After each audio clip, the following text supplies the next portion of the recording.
Welcome to our channel పలికే బంగారం ఆయన. కార్తీక పురాణంలోని 13వ అధ్యాయంలో కన్యాదాన ఫలము వివరించబడుతుంది. ఓ జనక మహారాజా, ఈ కార్తీక మాస గొప్పతనం గురించి ఎంత చెప్పినా ఇంకా చెప్పవలసిందిగా ఉంటూనే ఉంటుంది. ఈ నెలలో చేయు ప్రతి సత్కార్యమునకు కలుగు ఫలితం అనంతం. ఈ నెలలో అతి ముఖ్యమైనది నదీ స్నానం. అలాగనే దీపారాధన, సమారాధన, పుణ్యహేతువులు తదితర పుణ్యకార్యాల వలె ఒక పేద బ్రాహ్మణ కుమారునకు ఉపనయనము చేయుట చాలా మంచిది.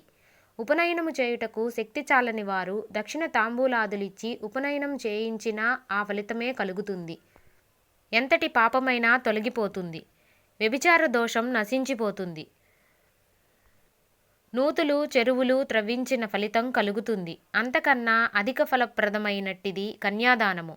ఇందువలన తాను తన పూర్వీకులు తరిస్తారు. కన్యాదాన ఫలితాన్ని తెలియజేసే ఇతిహాసం చెబుతాను విను. పూర్వకాలంలో వంగదేశంలో శూరుడనే రాజు ఉండేవాడు. అతని భార్య లేడికన్నుల వంటి కన్నులు గల రూపవతి. శత్రురాజుల వలన దాయాదుల వలన శూరుడు రాజ్యాన్ని పోగొట్టుకున్నాడు. సర్వస్వం కోల్పోయి సతీ సమేతంగా అడవిలో జీవిస్తూ ఉండేవాడు. కందమూలాలు ఫలాలు తింటూ ఉండేవారు ఆ దంపతులు. కొంతకాలానికి ఆ దంపతులకు ఆడబిడ్డ కలిగినది. క్రమక్రమంగా పెరిగి రూపగుణ లావణ్యాదులు గల యవ్వనవతి అయినది. ఆ అందచందాల రాకుమారిని ఓ మునికుమారుడు చూచి మోహించాడు. రాజు చెంతకు వెళ్ళి ఆమెను తనకిచ్చి పెళ్లి చేయవలసిందిగా అడిగాడు. మునికుమారా, నీ కోరిక నాకు సమ్మతమే. కానీ నేను సర్వస్వం కోల్పోయి కందమూలాలు తింటూ బ్రతుకుతున్న నిర్భాగ్యుణ్ణి, అష్టకష్టాలు పడుతున్నవాణ్ణి. నీవు నాకు కొంత ధనమిస్తే నా కుమార్తెను నీకిచ్చి పెండ్లి చేయగలవాడను అన్నాడు. అందుక మునికుమారుడు కుబేరుని గూర్చి తపస్సు చేసి కుబేరుని అనుగ్రహంతో సిరులు సంపాదించి ఆ సిరి సంపదలను రాజుకిచ్చి కన్యను వివాహం చేసుకున్నాడు. వధువును వెంట తీసుకొని ఆ మునికుమారుడు వెళ్ళిపోయాడు. అతడు ఇచ్చిన సిరితో ఆశ్రమాన్ని నిర్మించుకొని జీవితావసర వస్తువులను సేకరించుకుంటూ రాజు సతీ సమేతంగా సుఖంగా జీవిస్తూ ఉన్నాడు. మరికొంతకాలానికి ఆ రాజదంపతులకు మరొక పుత్రిక పుట్టింది. రాజు ఎంతగానో ఆనందించాడు. పెరిగి పెద్దదయ్యింది. ఆ బాలిక యుక్తవయస్కురాలై ఆమెను కూడా ఎవరికైనా ఇచ్చి వివాహం చేసి ధనాన్ని సంపాదించాలన్న ఆలోచనతో ఉన్నాడు శూరుడు. యతీశ్వరుడు అనే మునీశ్వరుడు నర్మదా నదీ స్నానానికి తపతీ నదీ తీరం నుండి ఆ ప్రాంతానికి వచ్చి సూర్యుణ్ణి కలుసుకున్నాడు. మునివర్య, నేను వంగదేశపు మహారాజును. నా రాజ్యము శత్రురాజుల వశమై అడవుల పాలయ్యాను. దరిద్రము కన్నా కష్టము, పుత్రశోకమును మించిన దుఃఖము, భార్యా వియోగ సంతాపమునకు మించిన వ్యాధి ఉండబోదు. నాకు 2 కుమార్తెలు కలరు. పెద్దామెను కొంత ధనము పుచ్చుకొని మునికుమారునకు ఇచ్చి వివాహం చేసి కొంతలో కొంత సుఖముగా ఉన్నాను. చిన్న కుమార్తెను కూడా ఎవరైనా ధనమిచ్చిన వారికి ఇచ్చి వివాహము చేయవలనని నిశ్చయించుకున్నాను అని చెప్పాడు. రాజా, ఇదేమి పని? కన్యను విక్రయించుట మహాపాతకము. ఆ ధనముతో చేయు దైవకార్యములు, పితృకార్యములు నిష్ప్రయోజనములు. నీకు నరకలోక ప్రాప్తి కలుగుతుంది. పుత్రసంతతి కలుగబోదు. కన్యా విక్రయము చేసిన వారికి ఏ విధమైన ప్రాయశ్చిత్తమూ లేదు. నా మాటలు విని ఈ కార్తీక మాసంలో కన్యాదానము చేయుము. గంగా స్నాన ఫలం, అశ్వమేధయాగ ఫలం కలిగి తరిస్తావు.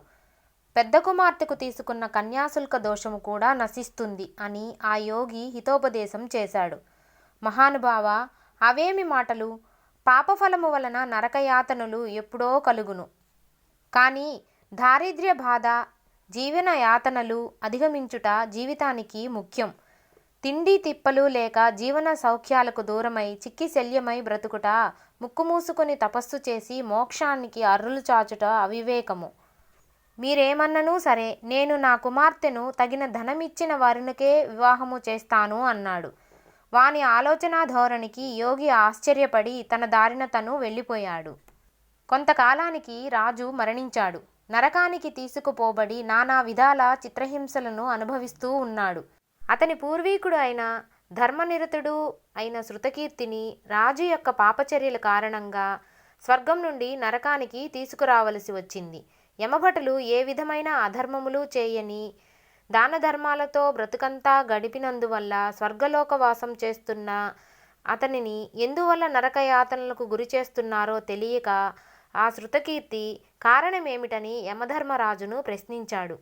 ఓయి శృతకీర్తి, నీవు పవిత్రమైన వ్యక్తివే, కానీ నీ వంశీయుడైన సూర్యుడనే రాజు రాజభ్రష్టుడై దుర్భర జీవితాన్ని గడుపుతూ కక్కుర్తితో తన కుమార్తెను మునికుమారునకు విక్రయించాడు. ఆ దోషం వల్ల అతను నరకయాతనల పాలయ్యాడు. ఆ దోషము వల్ల నీకు సైతం ఈ దుస్థితి కలిగింది అని చెప్పారు. ఇందుకు తరుణోపాయం లేదా అని ప్రశ్నించాడు శృతకీర్తి. ఓయి రాజచంద్రమా, సూర్యుని భార్య పుత్రికలు నర్మదా నదీ తీరాన పర్ణకుటీరంలో నివసిస్తూ ఉన్నారు. నీ రెండవ కుమార్తె యుక్తవయస్కురాలయ్యింది. నా ఆశీస్సు ఫలితంగా నువ్వు అక్కడికి వెళ్ళి కార్తీక మాసంలో సాలంకృత కన్యాదానం చేయించు. ఈ పుణ్యం వల్ల దోషం తొలగిపోతుంది, మీకు నరక విముక్తి కలుగుతుంది అని హితవు చెప్పాడు. అంతటా శృతకీర్తి యమధర్మరాజు ఆశీర్వాద ప్రభావంతో నర్మదా నదికి చేరుకొని వారి ఆశ్రమంలో ప్రవేశించి రాజు భార్యకు తమ స్థితిని తెలియజేశాడు. కన్యాదానం గురించి, కార్తీక మాసంలో కన్యాదానం చేయడం వల్ల కలుగు ఫలితాన్ని గురించి ప్రబోధించాడు. రెండవ కుమార్తెను విజ్ఞాని, రూపవంతుడు అయిన యువకునికి ఇచ్చి కార్తీక మాసంలో వివాహం చేశారు. అందరూ ఆనందించారు. వారికి నరక విముక్తి కలిగింది. మొదట చేసిన వివాహానికి తీసుకున్న కన్యాశుల్క దోషం పోయింది. జనక మహారాజా, కార్తీక మాసంలో కన్యాదానం చేయడంలో ఇచ్చే ఫలితం చాలా గొప్పది. బిడ్డలు లేక కన్యాదానం చేయలేని వారు ఎవరైనా నిరుపేదకు తోడ్పడి కన్యాదానం చేసినా వరుని కాళ్ళు కడిగి కన్యాదానం చేసిన ఫలితం దక్కుతుంది అని వశిష్ఠుల వారు జనక మహారాజు గారికి వివరించారు. కన్యాదాన మహిమ అధ్యాయము కార్తీక పురాణం 13వ రోజు పారాయణ భాగం సమాప్తమైనది.